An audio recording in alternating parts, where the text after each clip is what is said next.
Hello, this is Janet Morana, Executive Director of Priests for Life. Welcome to our program. Well, as you all know, I founded the Silent No More Awareness campaign. We take the voices of women who have had abortions and men and grandparents, and we help, rise them up there to help change hearts and minds, stop other women from going down that road, et cetera, et cetera. And of course, I'm not alone. There's other people out there doing this work too, because there are so many stories out there and they need to be magnified. Well, joining me today is another expert on this field. Her name is Melissa Bentley, and boy, does she have a lot to tell us. So, welcome to the program. Thank you for having me. So, just tell us your story and how did you get started? Well, my story started at 19 years old when I faced an unexpected pregnancy.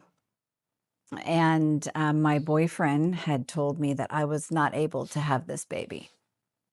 And his brokenness and my brokenness in the middle of chaos led us into a life and death decision.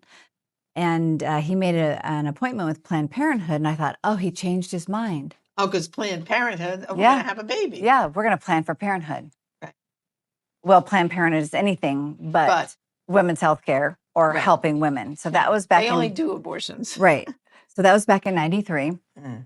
For 10 years, I was bound in horrific abortion trauma, anxiety, depression, suicidal ideation, fear, self-sabotage, rage. I mean, all the symptoms. And I bet you and your boyfriend broke up. No, we actually got married. You got married. So you already now beat the odds because so many of those relationships break up. Well, we didn't beat the odds because after 22 years of marriage, we divorced. Okay. So 80% of all marriages that are founded on an abortion do crumble. Divorce. Yeah.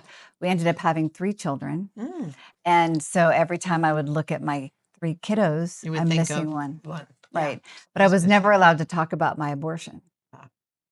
And that was at 19. I became a believer at 24 and met Jesus and got just on fire for him. And but going back to being bound in abortion trauma that lasted for about 10 years. And I didn't realize all my symptoms were related to my abortion because nobody was talking about it. Right.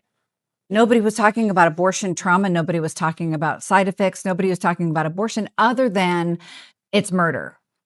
That's all I was hearing. And so every time you're hearing that it's murder, killing the baby, and you're also hearing that there's nothing wrong with abortion. Have it abortion today, go back to school and work tomorrow, no big deal. So those are the 2 scenarios you're hearing.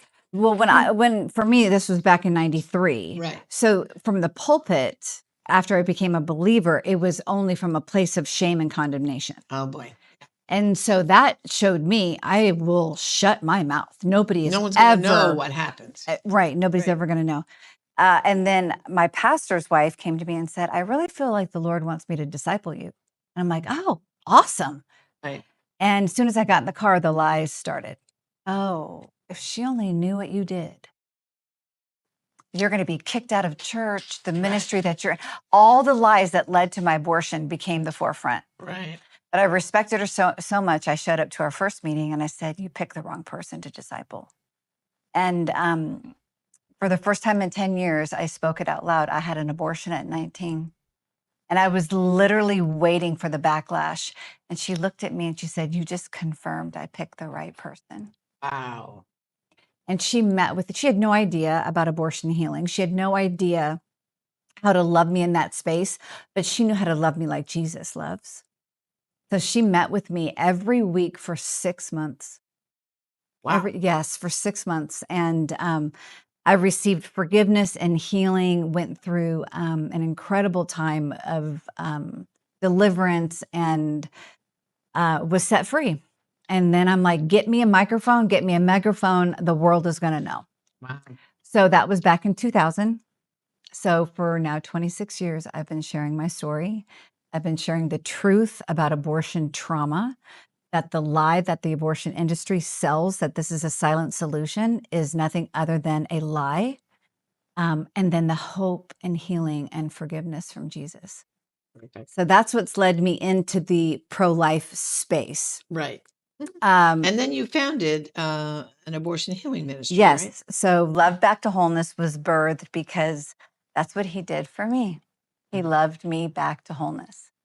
And so I have been so blessed and honored to walk women and men through abortion healing nationally and internationally. It's all online. And so it's just been an incredible resource for those that are so bound in shame that they won't even go into a brick and mortar pregnancy resource center or a church because they don't want to be This seen. is a safe space. It's a safe for them to space. start They can do it in their own communicating. home. So it's lovedbtw.org. Correct. Right? Yes. Great. Yes. Now, from that, though, you sprungboard into something else. Right. So just, you know how the Lord works. Right. And he has given me a very big visions. And so from that, SOS was birthed, which stands for Sharing Our Stories, a global movement to end abortion by giving voice to those affected, which ties back to, had I had heard about abortion trauma, I would not have suffered in abortion trauma for so long. Right. Or if I had heard, oh my gosh, I'm like 150% higher risk for addiction after an abortion, or all the different side effects and risks, I never would have had an abortion. So from bringing about the truth, both reaches the woman in the valley of decision of life and death, but also those still bound. So SOS was launched, and that's a social media platform. So what we're doing with that is we're gathering testimonies from anyone who is affected by abortion, mothers, fathers, grandparents, siblings, survivors of abortion. And we're amplifying their voices to the globe. Wow. And so where do they go for that information? They can actually go to lovedbtw.org for that as well. Oh, wow. Yes. So unbelievable. And Right. then you went on to something else, Right. with the word rise in it? Correct. So it's an ecosystem. So you have the healing, and then you have the gathering, which is the stories, and then the mobilization. So that's where RISE comes in. And the acronym for RISE is Redeemed, Intercede, Save, Equip, and Educate. Wow. And the Lord gave me a vision of the globe. And he said, Melissa, you'll go and you'll speak identity into those who feel they are too far gone. Those, the women at the well, the Mary Magdalenes, the adulterous woman, they will rise up and become my Deborahs and Esthers and become the army that will take down the altar of abortion. And so I'm like, awesome. How do we do that, Lord? What do we do? What do we do? And so he showed me a vision of the globe. And it was like stick figures of men and women all across the globe. And he said, on one day, at the same time, at the same hour, your voices will roar like a lion, and it will take down the altar of Baal, Molech, and Ishtar. Wow. And I'm like, let's go. And so, and that's just what's unlocked. And this whole process of gathering, he commissioned me, go back, just like I commissioned Moses, and gather the seasoned elders in the abortion healing space. Because what we have overcome, we have now authority over. Right. So as women who have overcome the trauma of abortion, we have been healed, we have been forgiven, we have been redeemed. We carry the ministry of reconciliation back to the Father. Right. So as we share our testimonies, that what is the testimony of Jesus is the spirit of prophecy.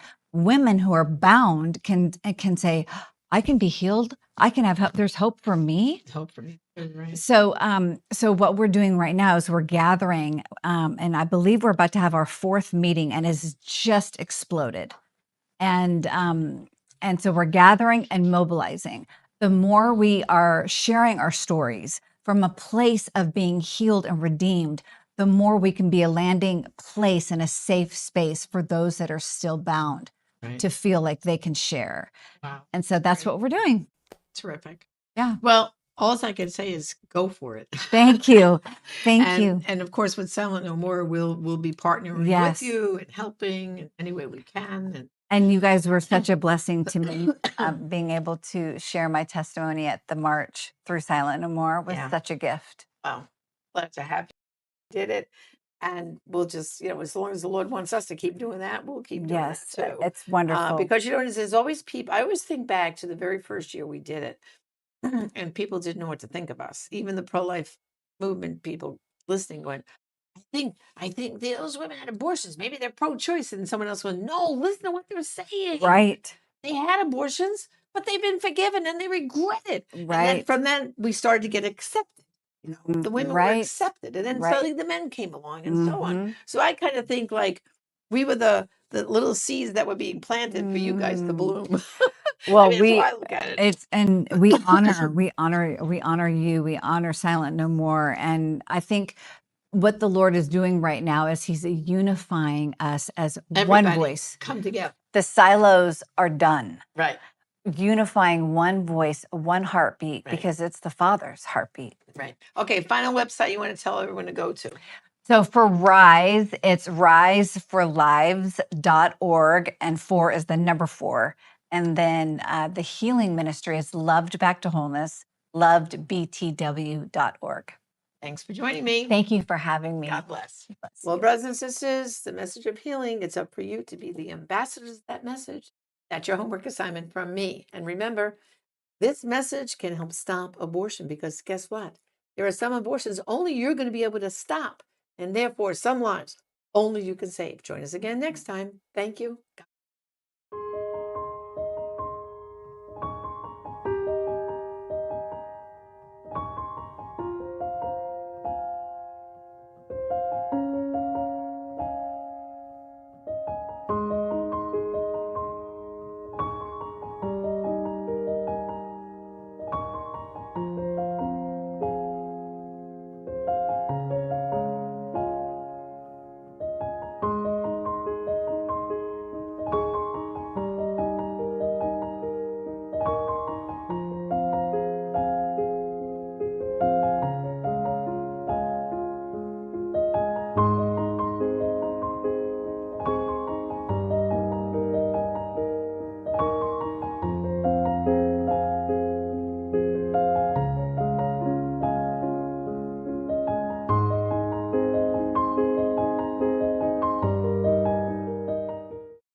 Hello, my name is Helene, and in 1994, I first saw Father Pavone standing outside of an abortion clinic in Orlando, where I was waiting to get an abortion with my daughter. I was inspired to get up and leave the clinic and go over to Father Pavone and the people with him, who helped me bring my baby to birth. I then named her Guadalupe, and Father Pavone helped me baptize her after 6 months. We have kept in touch ever since, and Priest for Life has helped many others like me. But now the need is greater than ever. And so Priest for Life is doubling its life savings efforts. They have created a special network of help and hope named after my daughter, and I want to ask you to support it. This network will reach moms like me who are about to have abortions and don't know the many alternatives that are available. It will use media, social media, bulletin boards, and advertising. It will equip churches and pastors to help moms and dads to choose life rather than abortions. It will mobilize people to go to the abortion clinics, to counsel on the sidewalk. It will strengthen and encourage and equip pregnancy centers and maternity homes for coast to coast, and help train the people who work there. Through these and countless other activities, Priest for Life will help more moms like me and save more children like my daughter, Guadalupe. No one has such an extensive and diverse outreach under one umbrella as Priest for Life. As I've told Father Pavone many times, he has not only saved Guadalupe's life, he has saved mine. Now please, help him and Priest for Life save and serve countless others like me. Don't wait until tomorrow. Your gift can save lives today. Thank you.